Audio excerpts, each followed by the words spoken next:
Quando você ouve falar de guerras, terremotos, fomes, enfim, de tragédias de uma forma geral, qual é a primeira coisa que vem na sua mente? Se você é igual à maioria das pessoas, então automaticamente você pensa no fim dos tempos.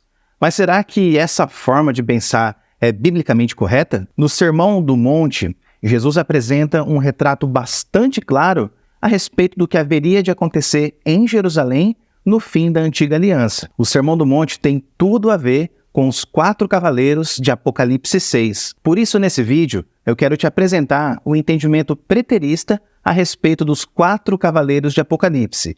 E nós também veremos que essa passagem bíblica se cumpriu no primeiro século.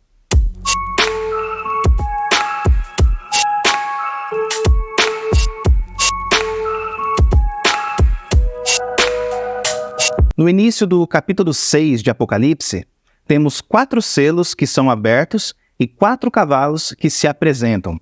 Cada um deles tem uma cor específica e carrega o seu próprio cavaleiro. Muitos acreditam que esses relatos são sequenciais, mas na verdade não são. Eles são simultâneos. Eles ocorrem ao mesmo tempo e durante o cerco romano em Jerusalém. Então vamos entender o significado de cada um desses cavaleiros. O primeiro cavaleiro aparece montado em um cavalo branco. Várias interpretações, irmãos, já foram sugeridas pelos teólogos. Talvez a mais comum delas ensina que o cavaleiro do cavalo branco é o anticristo. Uma outra interpretação bastante comum é associar o cavaleiro do cavalo branco com o próprio Senhor Jesus.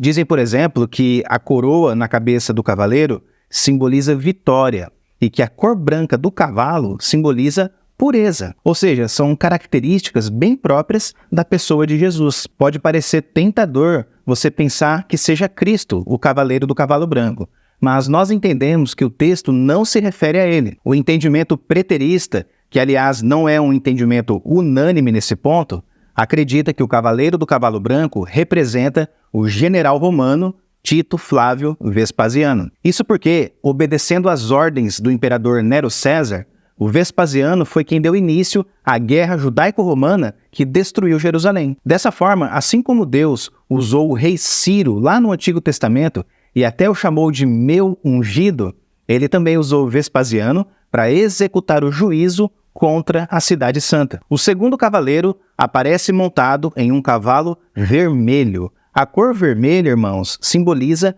o derramamento de sangue. E nós sabemos que o derramamento de sangue é uma das consequências de uma guerra. O texto diz que foi dado poder ao cavaleiro do cavalo vermelho para tirar a paz da terra.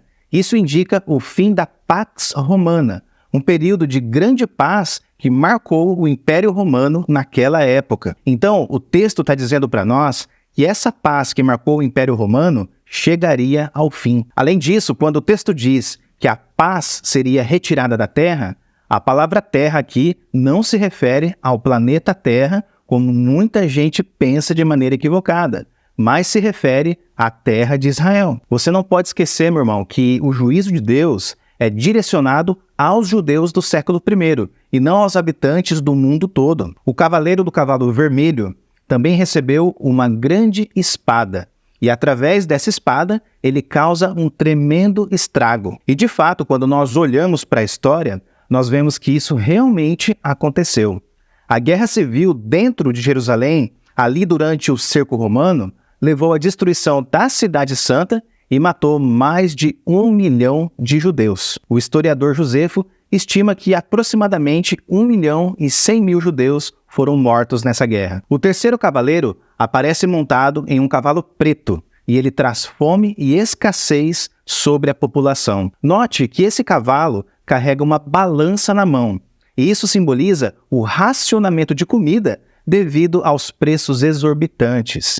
E ouvi uma voz no meio dos 4 animais que dizia: 1 medida de trigo por 1 dinheiro, e 3 medidas de cevada por 1 dinheiro, e não danifiques o azeite e o vinho. Mais uma vez, o historiador Flávio Josefo escreveu sobre a fome severa que massacrou os judeus durante a guerra judaico-romana lá no primeiro século. Só para você ter uma ideia, a fome foi tão cruel e tão assoladora que algumas pessoas chegaram a cometer canibalismo de tão desesperadas que elas ficaram por causa da fome. Essa fome, inclusive, foi o cumprimento das maldições de Deuteronômio, capítulo 28. Confira. Na angústia e no aperto em que vocês ficarão com o cerco dos seus inimigos, vocês comerão o fruto do seu ventre, isto é, a carne de seus filhos e de suas filhas, que o Senhor seu Deus lhes der. O quarto e último cavaleiro dessa lista aparece em um cavalo amarelo, representando aqui a morte.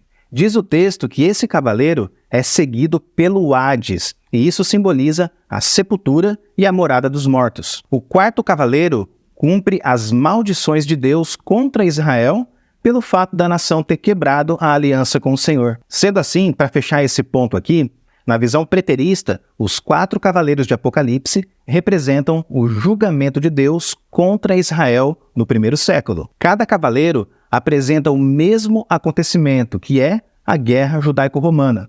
Mas cada um deles apresenta a mesma guerra a partir de ângulos e perspectivas diferentes. É por isso que eu disse lá no começo que os 4 cavaleiros do Apocalipse são descrições simultâneas. Depois dos 4 cavaleiros e dos 4 selos, o Cordeiro, que é Cristo, abre o 5º selo do livro.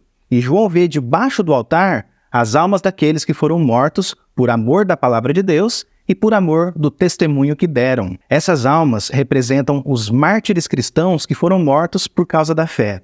Aqui, as almas estão pedindo justiça para Deus contra os perseguidores que os mataram. É claro que Deus vai fazer justiça, mas por enquanto, esses mártires devem ter paciência e esperar só um pouquinho mais, até que o número total, o número completo de mártires, seja alcançado. Em seguida, Jesus abre o 6º selo, e vários sinais cósmicos aparecem no céu.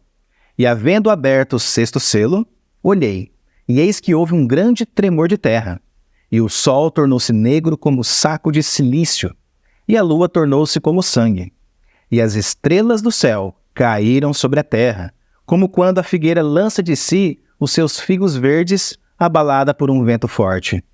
E o céu retirou-se como um livro que se enrola, e todos os montes e ilhas foram removidos dos seus lugares. Toda essa descrição aqui não fala de algo literal, como alguns também sugerem. É uma linguagem apocalíptica que simboliza o julgamento de Deus. Essa linguagem é muito comum na profecia bíblica e seria muito inconsistente da nossa parte interpretar essas coisas ao pé da letra. Então, essa é uma forma de Deus descrever como que acontece o juízo dele contra uma nação. Você vai encontrar esse mesmo tipo de linguagem em vários outros textos proféticos de julgamento, como, por exemplo, o texto do profeta Isaías e Ezequiel. Por fim, irmãos, esse texto de Apocalipse 6 nos ensina algumas lições preciosas para a nossa vida cristã.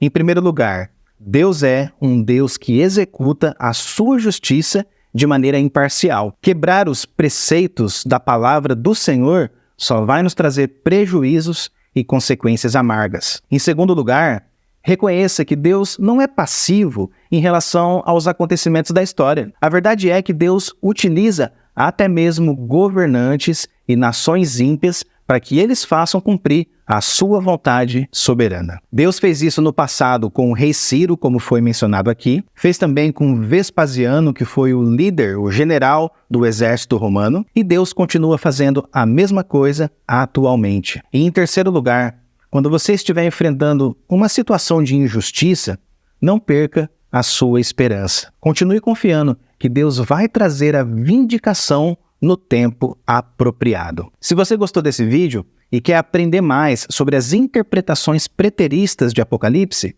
então não se esqueça de curtir e compartilhar esse vídeo e de se inscrever aqui no canal. Deixa aqui embaixo o seu comentário dizendo o que você achou desse estudo que eu apresentei. Que Deus abençoe a sua vida e até a próxima.